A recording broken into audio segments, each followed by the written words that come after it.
அன்பானவர்களே, அன்பிற்குரியவர்களே, மனித சமுதாயத்தை அச்சுறுத்திக் கொண்டிருக்கும் தீமைகளில் மது முதலிடம் பிடித்திருக்கின்றது. மனிதனின் உடலுக்கும் உயிருக்கும் பொருளுக்கும் மானத்திற்கும் பங்கம் விளைப்பதில் மதுவுக்கு நிகர் மதுவே என்று சொல்லும் அளவிற்கு அதன் தீமைகள் கடினமானது. அதன் மூலம் தனி மனிதன், குடும்பம், சமூகம் என அனைத்து தரப்பினரும் எண்ணற்ற துயரங்களை சந்தித்து அன்றாட பாட்டும் படித்து வருகின்றோம். மனிதனுக்கு நினைவு தெரிந்த நாள் முதல் சமுதாயத்தின் கொள்ளை நோயாக வருவது இந்த போதை தரும் இந்த மது.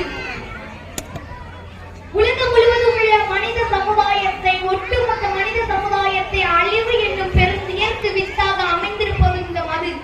இன்று மனித சமுதாயத்தை சந்தித்துக்